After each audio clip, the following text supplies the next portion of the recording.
Good afternoon. I am Pete, also known as Risk for Rewards, and the big weekend is here. The one we've all been waiting for. Well, I definitely have. This is what you call a monster weekend of flat racing. I know the Jumps boys are itching and all the stable talks starting to come out. And don't get me wrong, I do love all that, but this is what the flat season is all about. The next 6 weeks of flat is what you call strong. The 2-year-olds come out, you start seeing the potential Derby horses, the Guineas horses, and this weekend is an incredible weekend of racing. So even if you're not a massive flat fan, it's hard not to be excited really, and it is a big weekend.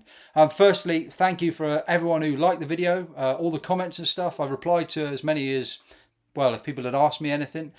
Brilliant interaction. It's good to see. It's nice to see like people, a lot of people who seem to be very interested in horse racing, not just watching just for a little bit of know-how, but they actually really do take their horse racing quite seriously. Whether you're new or if you're a regular subscriber, likes are much appreciated, and comments on the video. As I said before, I am going to be looking to in the next 21 days, so the next 20 days before the website launches, I'm going to be doing a few short videos. So not actual shorts, but videos that are say 5 to 10 minutes long. Stuff like what is an anti-post bet and why it's more favourable to back win only over each way. Just things like that. If you've got ideas, like if you've got questions on things like that that you would think would make a good video, and that you want a bit more information on or a short video on, throw it down on the comments below, and I'll see what I can do, and I'll try and make a few videos over the next month or so, just to explain a few things. I know some people know everything, but some people don't know everything and they only know the basics, and some questions that I get asked I might not know everything, so I'll go and have a look and I'll research it a bit better, and then I'll come back with an answer. Anyway, it's all about the flat racing. So as usual, I have time stamped all the way below. I have decided to cut the two videos because they are two massive days. So this is Saturday only, and there will be a separate video with Sunday covering Longchamp and obviously I believe it's the Curragh on Sunday. So tomorrow is all about Doncaster and Leopardstown. It is time stamped along the bottom, so if you're looking for specific races, I am looking. Well, I say I am. I am hopefully going to be at Doncaster tomorrow. So I've gone into each race and at least picked out one horse, or at least a horse that's on my shortlist. But I will tell you the horses that are for me I've already backed, and then horses that maybe I'd perhaps have a slightly more of a tentative bet due to the fact that it's only because I'm going, I've looked extra into that race. As you can see, I normally like to target certain races. So without further ado, let's get to it. So Doncaster 150, the Champagne Stakes. Last year was absolutely brutal. I'm not going to tell you I had a small bet, because it wasn't. I had a very, very decent sized bet in this race last year, and that was on Rosalian, and it may as well have gone in the bin from the off. He drifted like a barge. By the time the race came, I still had full confidence that it wasn't going to be an issue. It was soft ground. He just wheel spanned for like 2 furlongs, got beat, and obviously you can see what he's done since. Right horse, wrong time is what it is. That's why you've got to obviously stake accordingly, because you have to accept these things when they happen. On to tomorrow's race, and tomorrow's race, on paper, people will say, oh, it doesn't look too strong, but they always say that until later on down the season, when hopefully a few of these turn into good horses. Thoroughly unexposed. Wouldn't be a race where I'd suddenly be like, oh, this is an absolute certainty, steam all your money in, because it's not the case.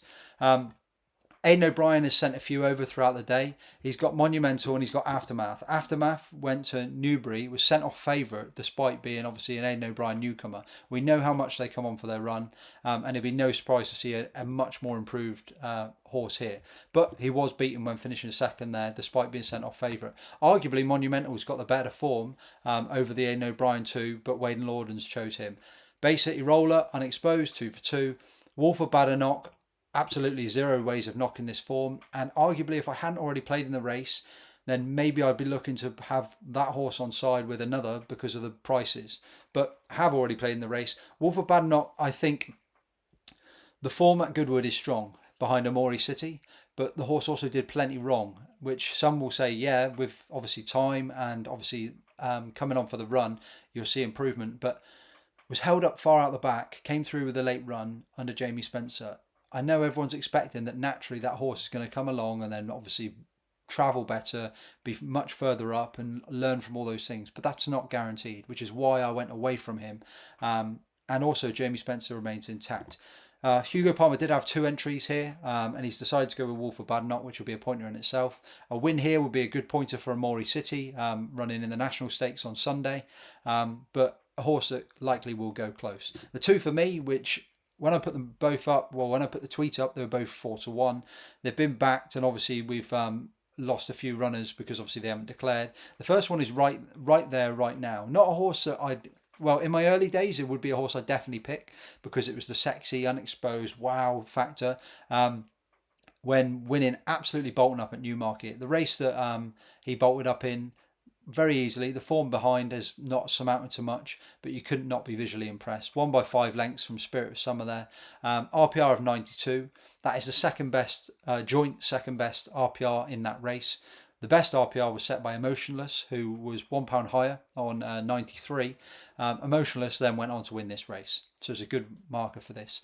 And we know Emotionless was a good horse. Right there, right now, absolutely bolted up. So visually impressive. The only concern would be is obviously you're not going to be able to just go out and do that in every race. Well, you could do, obviously, if you're a Frankel, if you're the next Frankel.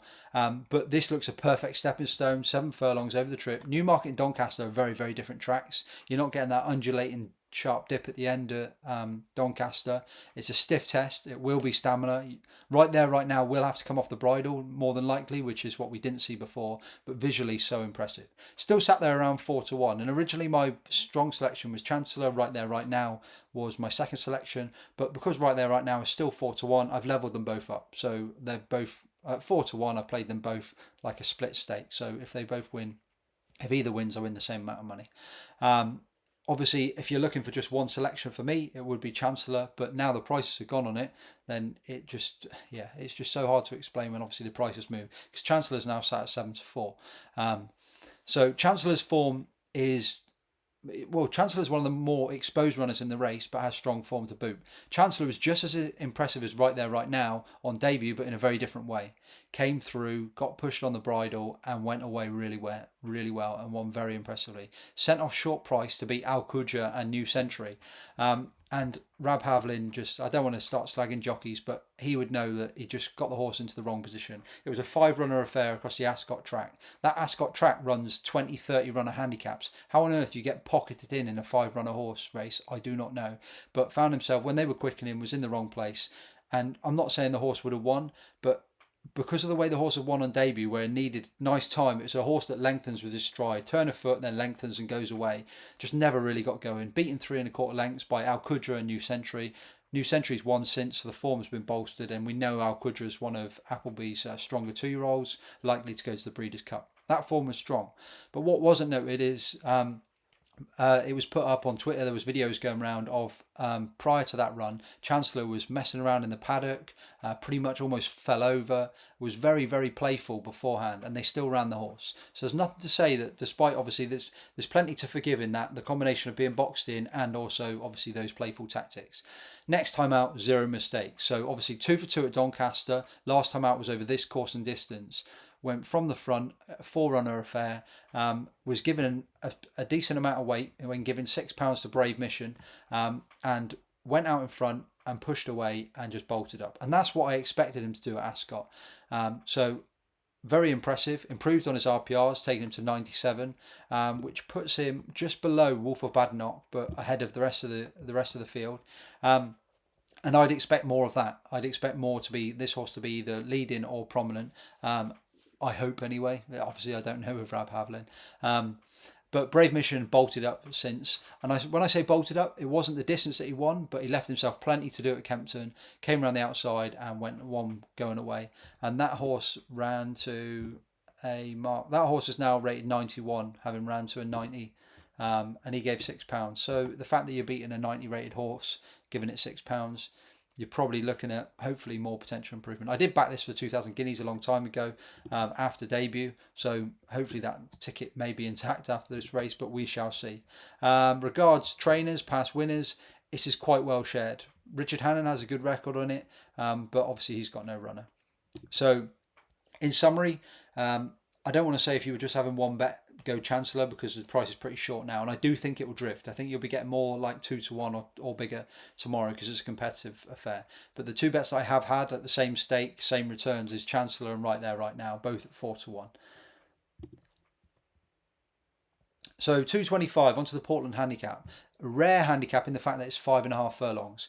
So you get plenty of horses that are 5 furlongs, plenty of horses that are 6 furlongs, but not so many obviously this niche. Some seem to always be staying on at the 5 furlongs.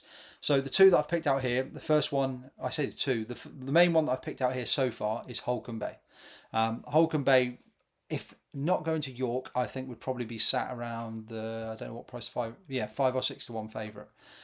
Having ran so consistently, 2 runs both at Ascot and York over 6 furlongs when beaten, finishing second. And I know people will be like, yeah, but it still finished second. But these were 26 runner and 21 runner handicaps. So you were knocking on the door. Went to York, next time out, 6 furlongs, bang, lands it.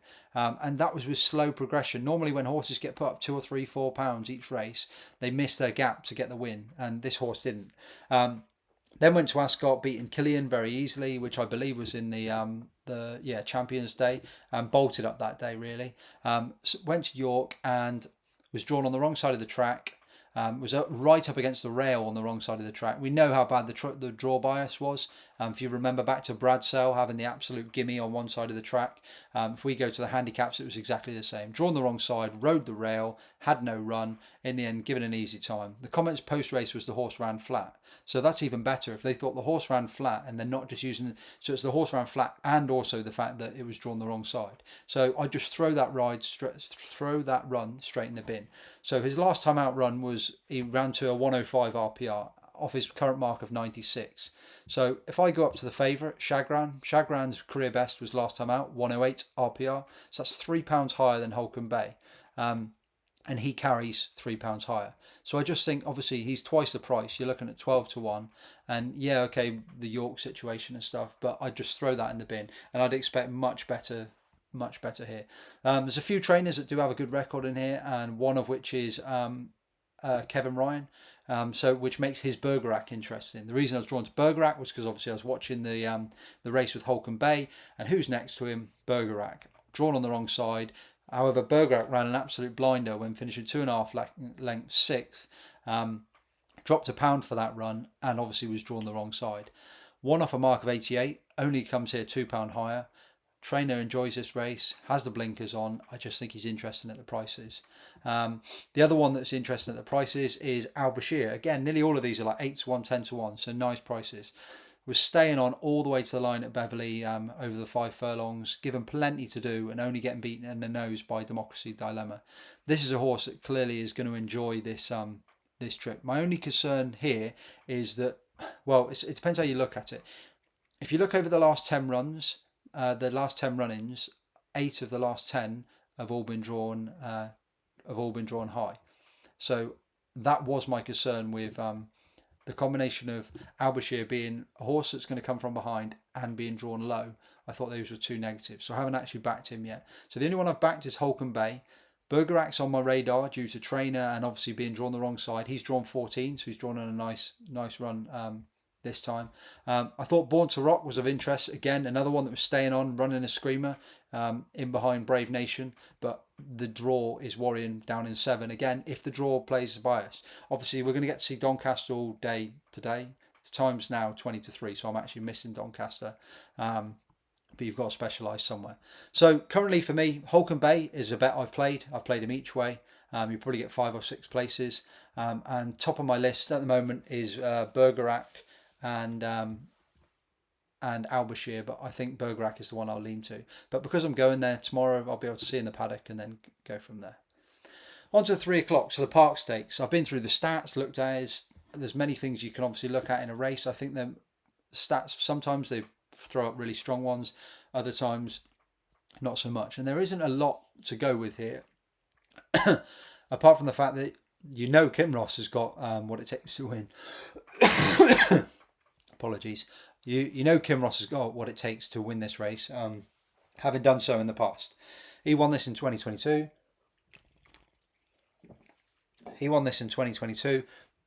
However, which Kinross do we have here?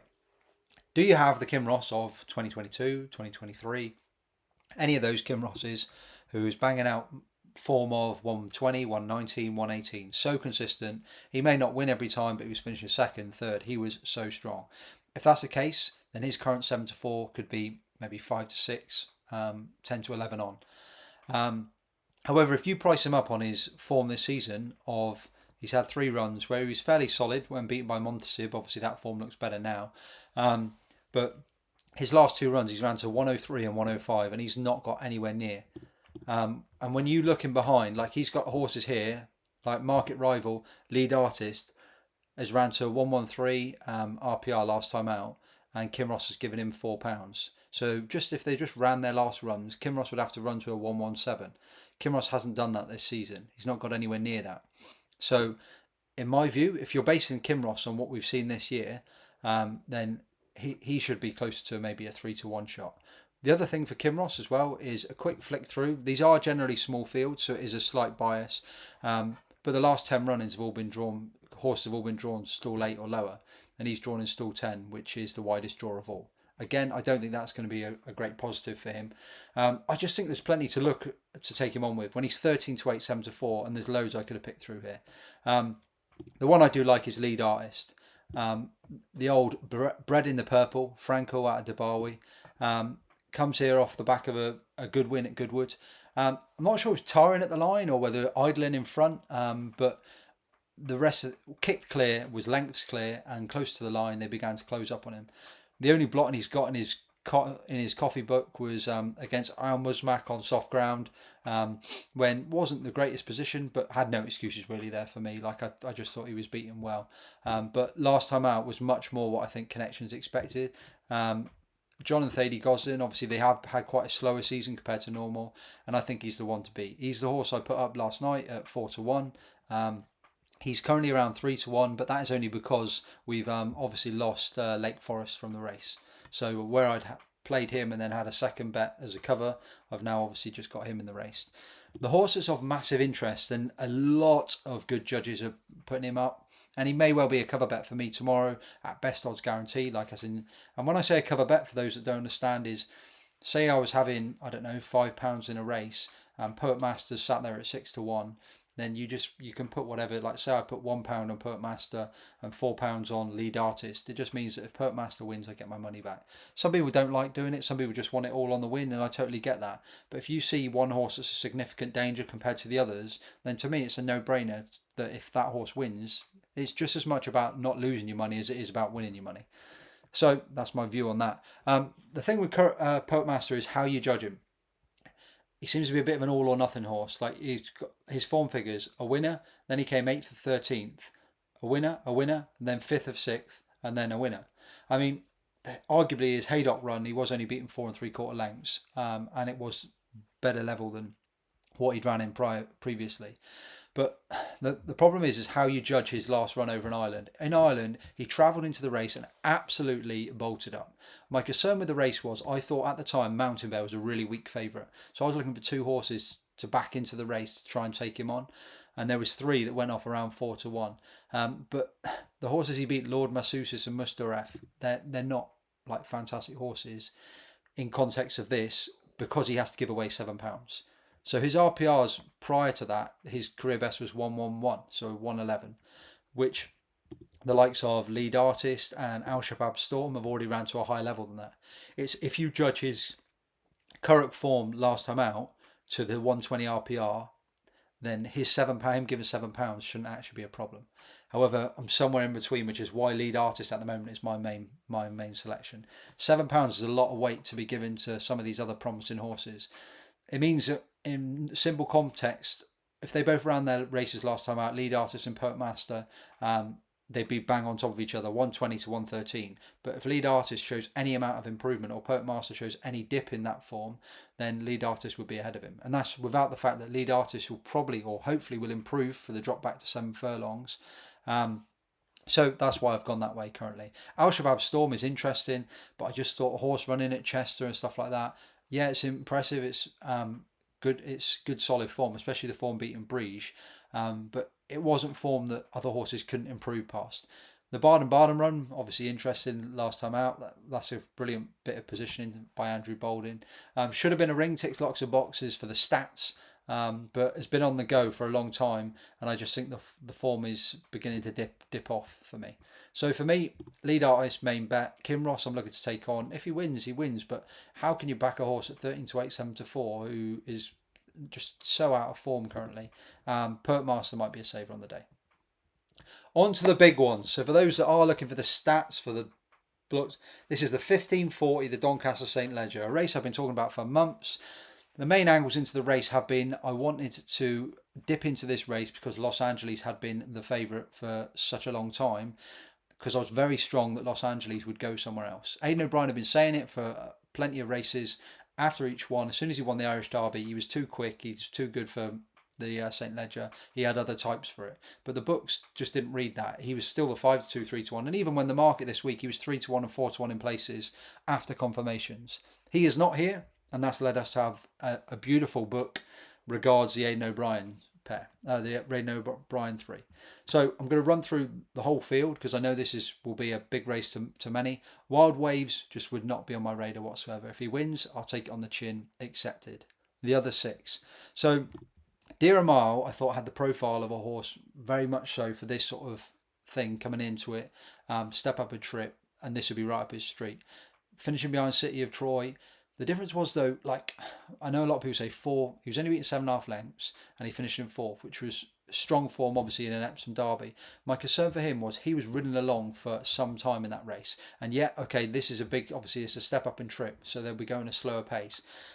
He had a break, and this has been his target. So if he improves for step and trip, he's a dark horse in the race. My concern was I just was not impressed whatsoever. I know it was a prep. I know he'd been off a long period of time. In fact, I'll even bring up he was 84 days off at Windsor, but he's fitted with first time blinkers, which if that was that the plan, or could they have put the blinkers on at Windsor and then obviously he's already, so I don't know, but the bottom line is he just would not be for me. I just didn't see enough. I'd be disappointed if he was good enough to win this. Sunway is an interesting horse because obviously they brought over Christopher Semillon because obviously all the jockeys have bombed in different directions. That is no surprise because obviously David Minussier loves his French racing. He's got a lot of connections over in France, so it's no surprise to see him taking the ride. They call him Super Sumi because when he's good, but when he's bad, he's also bad, and it would be no surprise that if he got stuck too far out the back and came on late with this, but I'm not going to stand here and say that because I don't know. The reason why the St Leger is so Marmite is because some people think Sunway is a great bet, some people think Illinois is a great bet. Sunway for me, my concern is the trainer has huge reputation, a huge thought for this horse, and thinks he's like very, very good. His second in the Irish Derby is strong behind Los Angeles, but my question would be behind Los Angeles is what was really going on, like Ambient Friendly, Matsuri, like how good was the rest of the field? Obviously Ambient Friendly not long after the Epsom Derby, and then obviously has gone downhill since. Matsuri I don't think we've seen since. How strong is that form? Because if you look at the rest of his form, he's nowhere near the level. Like I said, his form is his 108 and 109 is his standard RPRs, whereas that one piece of form was so strong in correlation with the rest of it. He was well beaten at Ascot, and he for me is the complete opposite of something like a Dear Mile. This hasn't been his plan all season. They've thought he's been better than this. So if he can drop back into this sort of level, and they've kind of rolled a dice. They've just thought he's not good enough at 12 furlongs to pick up a Group 1.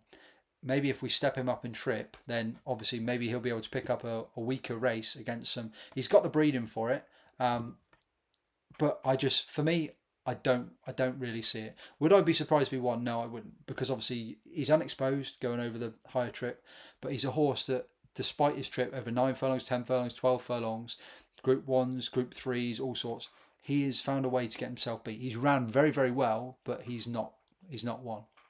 So for me, and also obviously, okay, we go back to the Los Angeles form, 3/4 of a length and stuff, but that's no different. It's very similar form to the favourite Illinois in here.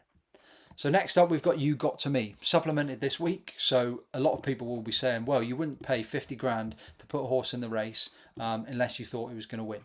However, my counteract to that is a lot of people just don't consider the other aspects. You Got To Me came second last time out in the Yorkshire Oaks behind Content. So In doing that, she won £114,000. That's your supplement fee already paid for. The other side of things is, in this race, the St Leger, it was a 7-runner field. They knew it was going to be a small field. If she finishes 4th, she gets around, I think it's 40k. I haven't got the prize money up. Yeah, if she finishes 4th, I think it's around 40k. If she finishes 3rd, she goes above, so she gets more than her money back, like say 70k or something. So she's only got to finish in the first 3. So whilst they're obviously supplementing to win the race, just because a horse is supplementing doesn't mean it's guaranteed, like as in they must think, oh, that she's a certainty. I think they think that she will finish with more horses behind than she will in front. And I'd probably agree with that, because it wouldn't surprise me if obviously one of the front 3 O'Briens, one of those doesn't make it into the thing, and then so it'd be no surprise. However, my counteract to that is, again, I know maybe I'm biased, but even if I came to this with no bets, is she would not be a bet for me. Like, in trying to put this as simple as possible, her form lies very strongly with Content in and out of Aidan O'Brien's. Her run last time out, Content did absolutely everything wrong, and I would not, obviously Content is clearly improving, she's a thriving mare, but she did so much wrong. She pulled her head, I know she finished on the right side of the track, but she should not have even been able to finish in the first 4 or 5 in that race. How hard she pulled. Like, if she was in a Group 1, say at the Breeders' Cup or in a higher level, she would not be taking the victory there. She won't be able to get away with that. So they raced off levels, and You Got To Me finished 3 3/4 of a length behind, obviously, Content. In my view, I find it hard to believe that if you put Illinois, Jean Bruegel and Grosvenor Square in that race and made them all give £3 to Content and to You Got To Me, due to the things that Content did in her race, I'd find it so hard to think that at least one of those, maybe 2 of those, maybe all 3 of those wouldn't have got the better of You Got To Me in that race, and obviously Content. So it's a way of obviously you looking at your lines. I think Aidan O'Brien wouldn't have seen this supplementation and thought, oh no, I'm in big trouble now. Don't get me wrong, again, I could be wrong. I don't want to be here and sit on a wishy-washy fence. I'm here to say that I think this horse will run a good race, a strong race, but I will be very, very disappointed. Trust me, because I'll be at Doncaster. I'll be very disappointed if You Got To Me can take this race. Because her form, like, normally when you're beating all the boys, even if they don't set a massive standard, you've got to be one of those, like a magical, like a top class horse. And I know this is a St Leger, and I know the trainer, Ralph Beckett, has won it and finished placed. I scrolled out, I think, is it Simple Verse who won it in recent? Yeah, Simple Verse won it, and I know he's had placed horses in this as well, so he knows what it takes to win it. But for me, I'll be disappointed. She only gets £3 from the boys on rating. That leaves her with very little to do, and they'd be on top of each other. But I just, on a line through Content, and the fact she finished 4th at Ascot, she finished 4th in the Epsom Oaks. Like, she's not a superstar so far. Again, this is why I'll caveat everything that I'm saying. Most of these are stepping up an extra 2.5 furlongs, but she's a horse that wants a real pace to aim at, and obviously the guarantee that they're expecting with Grosvenor Square in here, or Grosvenor Square in here, is that she's going to get that, which is why obviously it will suit her. But we will see. As I said, I'll be disappointed. So on to the Ballydoyle contingent. So anyone who's followed me anti-post the last few months will know Illinois was the main one, 16-1 or 12-1, whatever you got. Currently trading around 2-1. Jean Bruegel was next in, about 7-1, I think it was, for the win only purposes. And the same with Grosvenor Square, another win only, and that was 8-1 at the time. So you sat on those 3, and if you want me to say, okay, like split them, though, whilst I will be happy if any of those 3 win, make no beans about it. However, Illinois, I'm not going to stand here and lie to you. Illinois, I will win more money.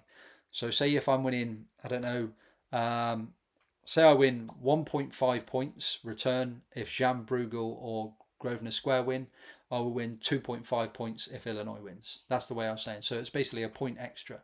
But at the same time, if any of the 3 won, I'd be happy. My reasons for how would I split them now? So if you're coming to the race and you've got no bets. So for me, Jean Bruegel has all the potential in the world, the most unexposed horse in the race. Very, very unlike Leger profile, coming here with obviously three ticks under his name. And you still don't know, like he could bolt up in this and then he could be the one giving Kyprios a run for his money next year in the Ascot Gold Cup. But I watched back to all 3 of his runs Obviously, his first run was the easiest of the three, but his second two in particular, he won by a neck. He won by a neck for not bad horses, especially Bellum Justin, who I believe bolted up in America recently. Um, but he won by a neck because Ryan Moore is that good. Um, it was over the wrong trip, so it was over 10 furlongs and then over 12 furlongs. It was over this horse. It was is a Galileo out of Daniel Dancer. And just as Aidan says, just that Galileos, they just run through brick walls. They don't know when to stop. They just run and run and run. So, but my concern for Jean Bruegel is how this race might be ran. It will be a slower pace because it's over the 1 mile 6.5 furlongs.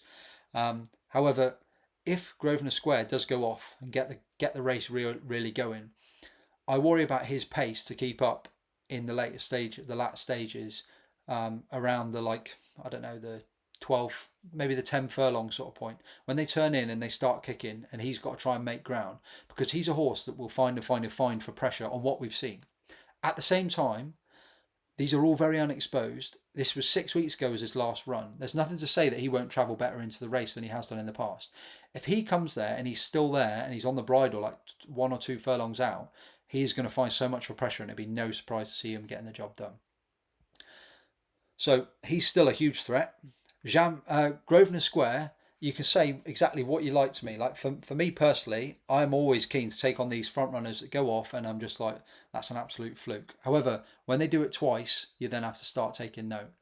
Grosvenor Square did run in the same race. I say the same race. It was the Irish Derby, and finished around 9 lengths behind Sunway that day. But whatever has happened for his difference, this is what I tell you about how the step up in trip can suit. He has actually ran at 14 furlongs, which is his trip already, and he has improved significantly for it. We would all say, okay, yeah, the first one was a bit of a fluke. He got a gimme over Tower of London and Vauban, and Tower of London was lucky to pick him up in the finish. And at the end of the day, though, he still beat Vauban 8.25 lengths. Vauban's obviously won since. And in fact, no, sorry, he beat Vauban 7 lengths. Vauban's obviously won since. And Tower of London got to him on the line. And Tower of London is not far off Kyprios level on a going day, fast ground, 14 furlongs. And I believe, I haven't got the stats, he's at least a Group 2 winner, possibly, well, that was a Group 2. He's probably a Group 1 winner over that sort of trip. I think his Dubai staying trip was a Group 1.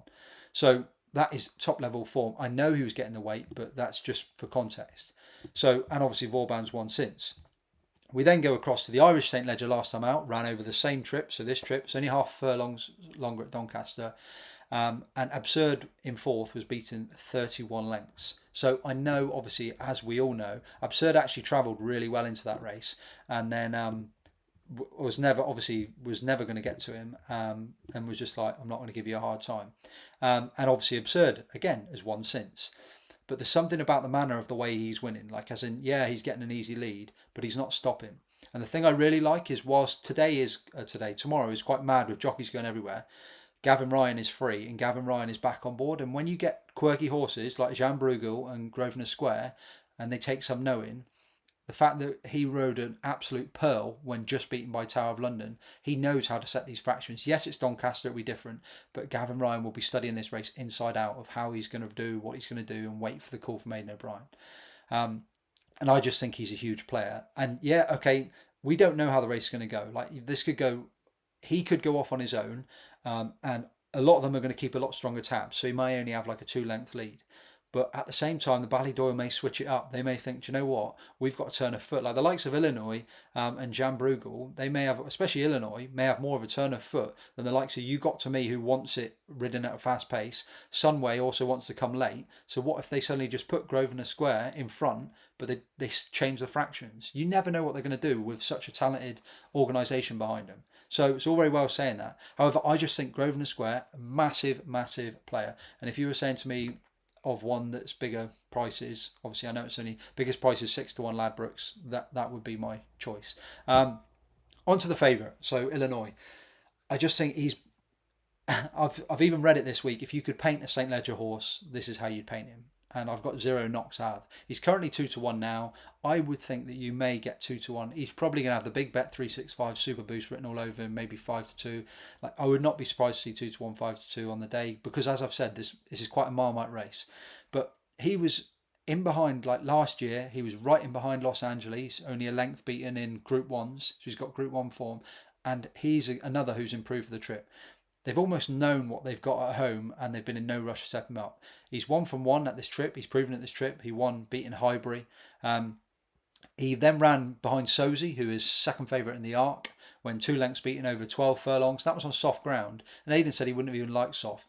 But you look at these races and it doesn't look like they're asking him for everything. And then finally, last time out, I don't think you could have had a better Leger trial. And arguably, I'd say if Illinois was not in the same colours and in the same yard as Los Angeles, I would not have been surprised if he'd got the victory. He was beating a neck whilst getting £2 from Los Angeles, but he travelled better into the race. He found plenty for pressure. Los Angeles did go away from him, and Illinois looked booked for maybe 4th at one stage, but he rallied for pressure, and at the line, I think he was getting the better of his stablemate, and that was only over 12 furlongs. And obviously, it is what it is, but I just think they didn't ask for everything, which is perfect because obviously you want everything here 3 weeks later. So if you're asking me for just a win-only bet, it's going to be Illinois. If you want to set your book up, I know the prices have all moved, but if you want to set your book up the same way as mine, so obviously you're winning, it would be Illinois would be the win bet, and you'd have 2 smaller bets on Jean Bruegel and Grosvenor Square as cover bets, so you don't lose in the race. And if you wanted me to cut it down to just 2, it would be Illinois and Grosvenor Square. Not because I'm negative on Jan Bruegel at all. It's just the fact that it's a jockey switch. Ryan Moore knows this horse very well. Sean Levy's a brilliant jockey, but things are going to be very different to what was said before. So yeah, so hopefully, come on Coolmore. If Coolmore don't win, then I will not be best impressed. And just to caveat this, I have not had much luck going to the flat. Jumps has not been too bad, but the flat, I was there. The one flat race meeting I've been to this season was none other than the 2,000 guineas to watch City of Troy have his only defeat of his career. So I went to that race, and also I went to Kyprios's last defeat, having obviously won 3 times since, and that was on Ascot Champions Day. So fingers crossed for a bit more luck. The last time I went to the St Leger, I did watch an absolute bolt-up job in Logician. So just to play the race out a little bit, this is the way, as you can tell, I'm pretty excited. The way I think the race may go is that Grosvenor Square will kick out in front, and he won't get like a 10-length lead like he has before, but he will get a lead of a couple of lengths. But I think the likes of Illinois and Jean Bruegel will sit hot on his tail. Whether Jean Bruegel's got the pace for it, like obviously with having a bit more experience, and obviously it will be a slower pace being stepped up in trip, we'll have to see. But I'd expect those 2 to sit on the tails, and then the likes of You Got To Me won't be far away, and then Someway and De Ramel will be in behind. I think they'll be under the instructions that they come through late on, and obviously not pick up the pieces because they'll be going there for the victory, but to try and let the others. I've heard a lot of people saying this week, yeah, but the Aidan O'Brien lot will probably try and fight it out. Like, I know people are saying, oh, Sean Levy's not in their yard and all this sort of thing. These jockeys will do as they're told by Aidan O'Brien and the Coolmore gang. So they will ride to instructions. So they won't look to take each other on until they have to. Yeah, of course they're going to all go for the win because it's a Group 1 when you get closer into the race. But you're not going to see them 6 furlongs out, suddenly Jean Bruegel trying to push past Illinois and ruin both their chances. It just won't happen. So for me, I think Grosvenor Square will kick on, but I don't think he'll get the free lead. If he goes 10 lengths clear, then I would not like to be trying to catch him. But I do think that ensures Illinois loves a strong pace. Jean Bruegel, we'll see how well he travels, and I just think it's going to help the race all round, like the horse like You Got To Me in some way. But I'll be disappointed if one of the Ballydoyle can't get it done. So on to the 4:15 Doncaster. As far as the bets for the weekend, like if you're not like, as in this is because I'm going, I'm looking for a few extras. So because I'm going, I haven't nailed this down 100%, and I haven't had a bet in the race yet. I'd rather wait, and I'll get best odds guaranteed tomorrow, unless I tweet them tonight. But top of my shortlist so far is Mr. King, and because I liked his run first time out for Ian Jardine, behind Thunder Run, who obviously won for us at York, and the other horse that I liked. And he's on a workable mark, I think, second time out. Where's the other horse that I liked? Oh, it was Rathgar in first time pieces. My worry with Rathgar is he just finds so much trouble. Arian Power I thought was interesting. I just worry there's so many zeros you don't know which one you're going to get. So at the moment, Mr. King is the horse I like. But again, I haven't bet. I will put it up on the Twitter. So 450, right, let's see. while I'm here, I may as well have a quick look to see 450. Have we got any prices yet? Our survey says probably not. Oh man, this odds checker thing, unbelievable. Right, I'll talk through it whilst I try and do it on my phone. So 450. The reason I mentioned the 450 is because oh, here we go. We've got prices, and that'll be my selection. I would have thought. Yep, that's my selection. So not going to stand there and give you a bullish view because if just a quick flick through the races, so I'll give you a quick prices. So 13 to 8, Scandinavia is the favourite, then Matsubi, Ride the Thunder, and Valor de Victory. Obviously, again going back to everyone, the jockeys going all over the place. I actually think Matsubi sets a standard just as much as Scandinavia. I know Scandinavia's got higher RPRs, but obviously that's higher RPRs for on second run, so improvement. Can't knock the 92 RPR. Scandinavia is 13 to 8 favourite for a reason. Me personally, I'm going to take not a flyer, and I was actually hoping it'd be a bigger price, and it may well be. First price up is 5 to 1 with Bet365. If you can get 5 to 1 or bigger, then okay, we'll see. I'm hoping that maybe we get 7 to 1, 8 to 1, something like that. But the horse that I want to go with is Valor de Victory. So Valor de Victory is John Thady Gosden, Kieran Schumacher board, Godolphin runner.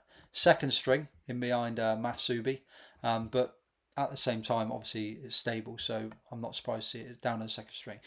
The reason I was drawn to this horse was quite simply John Gosden's record in the race. So John Gosden is raced in 2021 and 2023. We didn't have a running in, I presume there was no running in 2022. So of the 3 run-ins of this race, he's won 2 of them. Both times he's had 2 horses, one sent off 8 to 1, the other one sent off 4 to 1. First one was Isra, second was God's Window. What do they both have in common? They both debuted here. So they both came here for their first run. They hadn't had a run before. So I just think that obviously I've got no connection to John Gosden Yard. It is in theory it's a complete guess, but on pedigree we're looking at a cracksman out of a lemon drop kid. So we're not looking at like just a random horse. And also the fact that Godolphin have made the purchase. I mean, I can't see any sort of.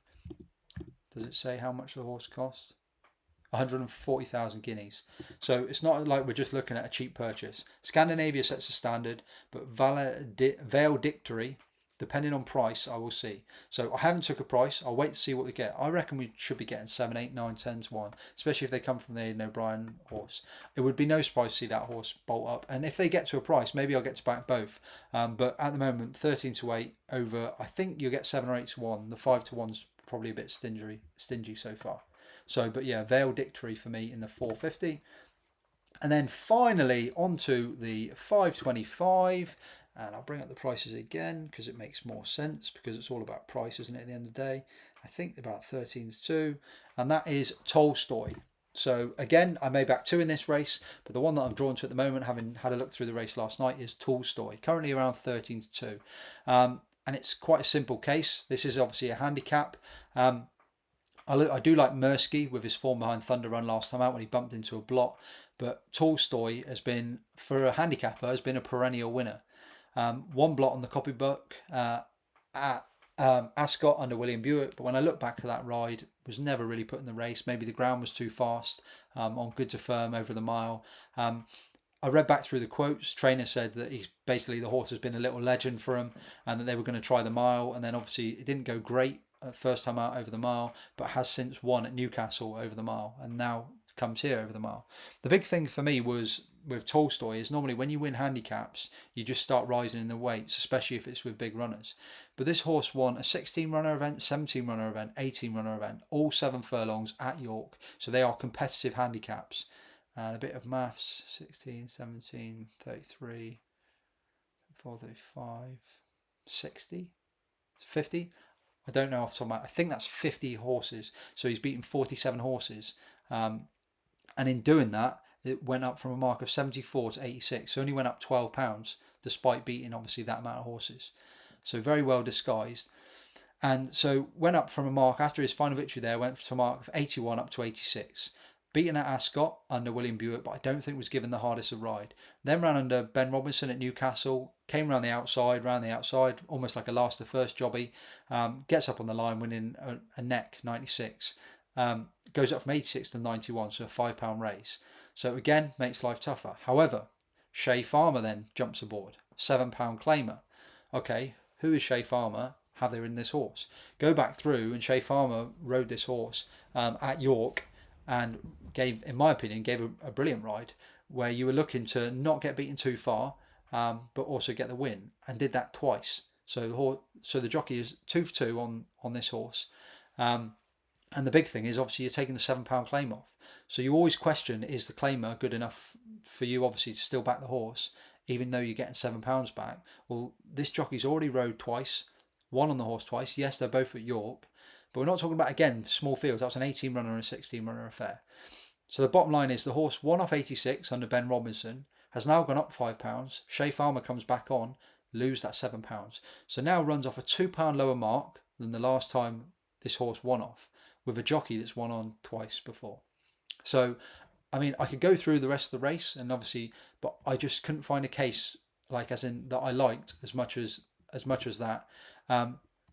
The draw generally is that you want to be drawn low. I think it's 8 or 9 out of the last 10 races have all been drawn 7 or lower, and this horse is drawn in 1. But the thing is as well with the 1 is that if they all shift over, you're going to get a nice, beautiful passage down the outside. And yeah, I quite like this horse. Don't get me wrong, if you come to the end of the day and you've done your nuts, I'm not saying, oh, go and dive in on Tolstoy, but I have already backed this horse. Have I backed? No, I haven't backed this horse. I was waiting to see what price it settled at. It was 6 to 1. It's now gone to 13 to 2. With these horses, unless you see the move in market, like say go down to 4 to 1, when they're slightly the less sexy horses, if you can get to the day and they're still the same price, then why not wait? Because you could end up suddenly getting a drift and you're getting 7, 8, 9, 10 to 1. You've always got to be quite careful though, because Brian Ellison's yard like to have a punt, so you just need to be wary. So if you want to take 13 to 2, 6 to 1, I won't put you off, but you just want to be careful you don't miss it if the does start moving. So that is Doncaster finished. Quick summary: Champagne Stakes, obviously Chancellor, and right here, right now, 225. The bet Holcombe Bay each way, and likely will be Bergerac as my second bet, but I'll decide. Just lead artist in the 3 o'clock so far. Danger as Poet Master. 340 Illinois main bet, Jean Bruegel, and obviously Grosvenor Square. If you're doing me a 1, 2, 3, it'd be Illinois, Grosvenor Square, Jean Bruegel. 415, very, very windy, but Mr. King and Rathgar so far. 450, again, I've given you a very windy Vale Dictory, 450, and then 525 Tolstoy. So that is a very rare for me, all Doncaster cards. Obviously, the main one for me that tomorrow will be clearly the St Leger. So quick look over to Ireland. So Ireland, 1310. I'm not going to go into a few of these races like Bubbling. I do think that in the juvenile stakes, I do think Delacroix will be hard to beat. I just think was beaten on debut by Green Impact of Jessica Harrington's, but Green Impact had a run previous to that. So went there with the experience, got first run, and basically only got pipped on the post. So they ran off the same level weights. I thought the horse was staying on, Aidan O'Brien's horse was staying on all the way to the line. They come back here, they're both on the same level weights. I'm not saying it'd be a certainty to reverse the form, but the fact that Delacroix was beat Acapulco Bay, who's won since, and they had both of those two horses they could have ran here, I think that would be enough of an indicator. Bernard Shaw, obviously no idea, very unexposed, having won 9 lengths last time out, has actually achieved a higher RPR than the rest of them in here. But for me, if I was having a bet, it would be Delacroix, but I haven't had a bet in this race. 215 is just a race full of horses that I just could not trust. In fact, that's not strictly true. Gallon I did like on his previous runs. It's just interesting. Maljoum and Diego Velasquez have both been nearly horses, so it'd be nice to see if one of them can. On to the 250, on to the Matron Stakes. So Matron Stakes, we are looking at Porta Fortuna. I'm going to keep this pretty simple. Like obviously the likes of Soprano. Soprano was so impressive over in Deauville last time out, but that was a Group 3. Rogue Millennium, I think, has become very disappointing. Vespertilio, I haven't seen any form from last year that warrants him winning a race like this. Jancis is the dark horse of the race, completely unexposed, very difficult to weigh up. Both times, last to first, doing it very easily. Last time out was a Group 3 or Grade 3, Group 3, whatever you want to call it.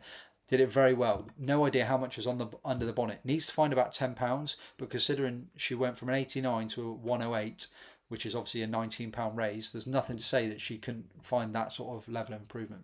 Her problem is she's not coming up against like a moderate field. She's coming up against Group 1 winners. So she could do it, but she's not getting any weight from them. And I think if you were getting like the 9s, 10s or bigger prices, then maybe, but the horses become like the wise guy horse now. Wouldn't be for me.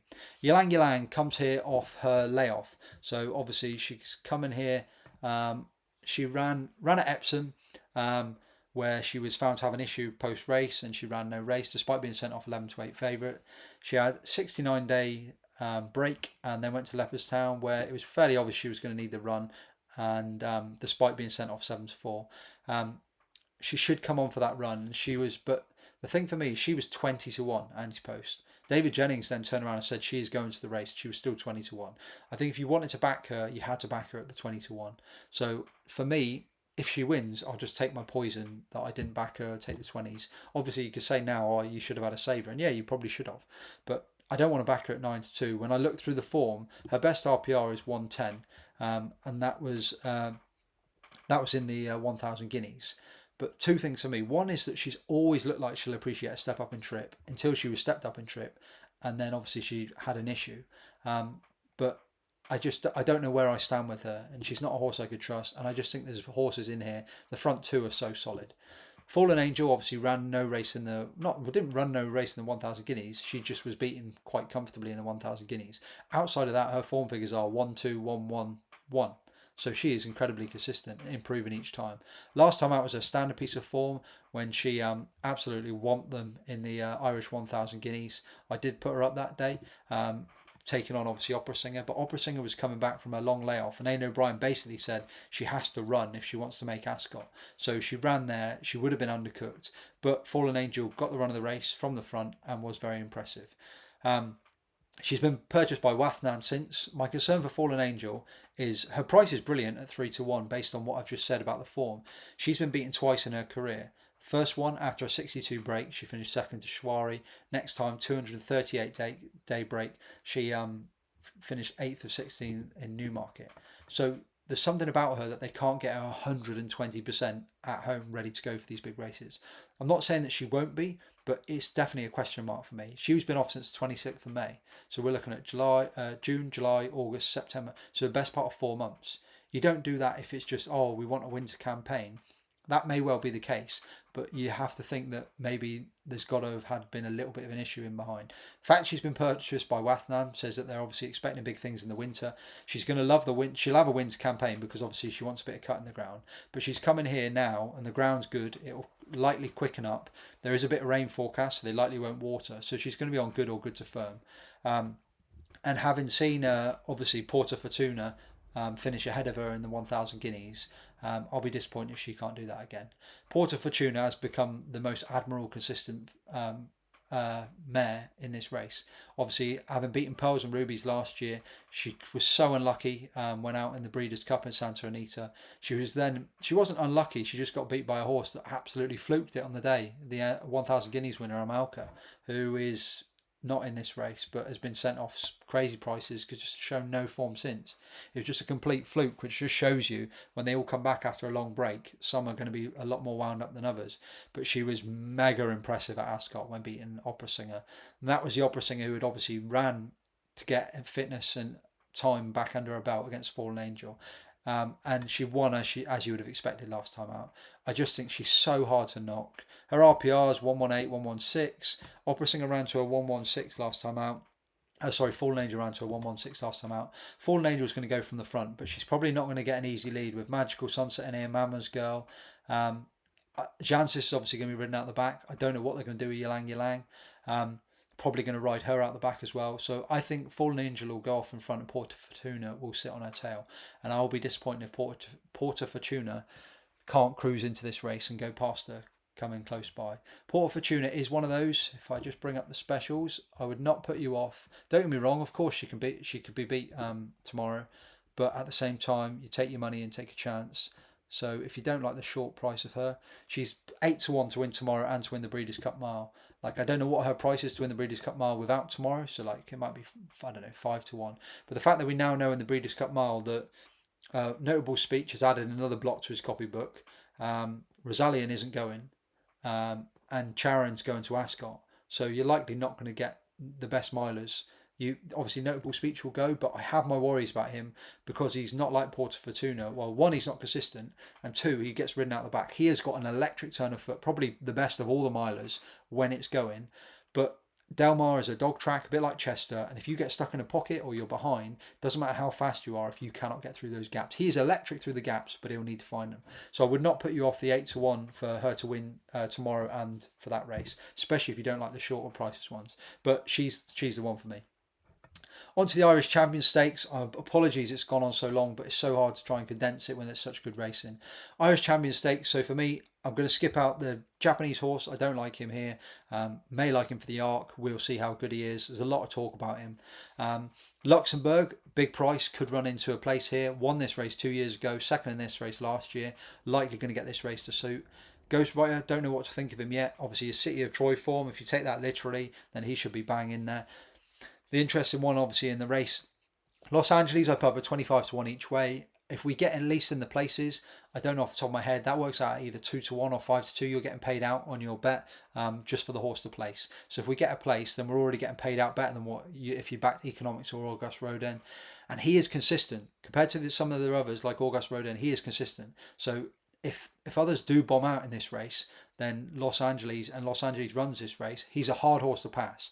My only concern was I was hoping that for this race he might get a bit of soft ground, which would obviously weaken a few of these. And whilst he's got form over the 12 furlongs, the 10 furlongs, I just think he's better over the 12. But I'm definitely not writing him off, and I'd love to get that 25-1 wager landed. I think the way this race will play out is Luxembourg will go off in front. August Rodin will be probably very close to him. And Los Angeles is going to be there or thereabouts. So how they're going to set it up and how they're going to lay up, I don't know. But whatever they do, they will be doing it in order to try and beat Economics. Last year, everyone looked at the race and they just thought, well, obviously August Rodin, just like he loves to, he was coming off a blot in his copybook. And then you had Nashua in there, King of Steel and Al Flalia, all massive players in the race. But the way they ran the race, they stacked them up out the back. They ended up getting them stuck out the back, bang, quicker from the front. And all the horses stuck out the back ran on brilliant races. King of Steel then went on to win at Ascot Champions Day. I think Nashua then went on to win after that. Just showing that obviously they were they would have gone close in that race. And they were staying on at the death. But they just didn't have the race run to suit. And Ballydoyle will be looking, how can we get Economics beat? And my concern for Economics is the fact that, one, this is only his fourth run this season. Obviously, he's still learning. Massive horse. And for me, I thought he'd be going 12 furlongs in softer ground. Like Ascot Champions Day would be a lot more up his street. And it wouldn't surprise me if they ran in this race. Obviously, they've said that that's the next target. That he ran on this race and then he got a bit of soft ground and he went even better in that race. But the problem is for me here is Economics' price. He is just so short. Like for a race where you're going to be coming around that bend, and if they stack him up, so if you go back and watch, it wasn't just last year. I think it was something like Sotsas or some of the French runners that have come over and used this to the trial for the Arc. They've got stuck out the back.